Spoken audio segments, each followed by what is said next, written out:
சுறுசுறு செய்திகளுடன் உங்கள் தமிழ் நியூஸ். வணக்கம். தமிழ் நியூஸின் இன்றைய செய்திகள்.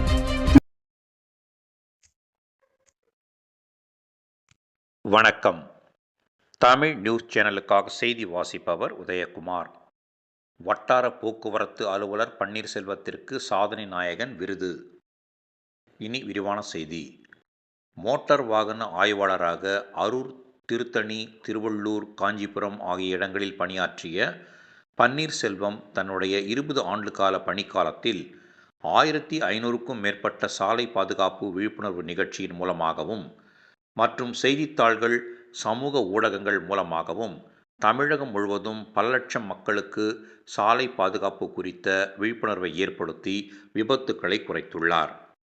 இவரின் இந்த மகத்தான பணியை பாராட்டி பல்வேறு அமைப்புகள் பல விருதுகளை வழங்கி கௌரவப்படுத்தியுள்ளது.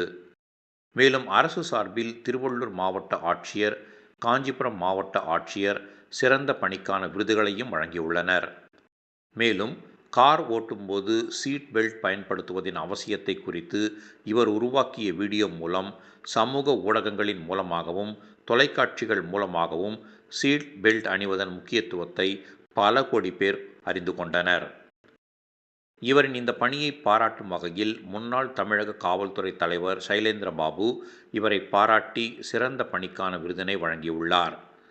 விபத்தில்லா பயணம் குறித்தும் தலைக்கவசத்தின் அவசியத்தை குறித்தும் பல்வேறு விழிப்புணர்வு நிகழ்ச்சிகளை மேற்கொண்டு வரும் இவர் தற்போது வட்டார போக்குவரத்து அலுவலராக பதவி உயர்வு பெற்று காஞ்சிபுரத்தில் தற்காலிக பொறுப்பேற்று பணியாற்றி வருகிறார்.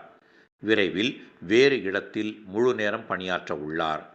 இந்நிலையில் இவரின் சாலை பாதுகாப்பு விழிப்புணர்வு பிரச்சார சேவையை பாராட்டி டெல்லியில் உள்ள பீப்பிள் ஃபார்ம் ஆஃப் இந்தியா அமைப்பின் சார்பில் சாதனை நாயகன் விருது வழங்கி கௌரவிக்கப்பட்டது. இந்த விருதினை இந்த அமைப்பின் தேசிய துணைத் தலைவர் டாக்டர் சிட்டிபாபு இவருக்கு வழங்கினார். இதையடுத்து சாதனை நாயகன் விருது பெற்ற வட்டார போக்குவரத்து அலுவலர் பன்னீர்செல்வத்திற்கு பொதுமக்கள், சமூக ஆர்வலர்கள், அரசு அதிகாரிகள் வாழ்த்து தெரிவித்து வருகின்றனர்.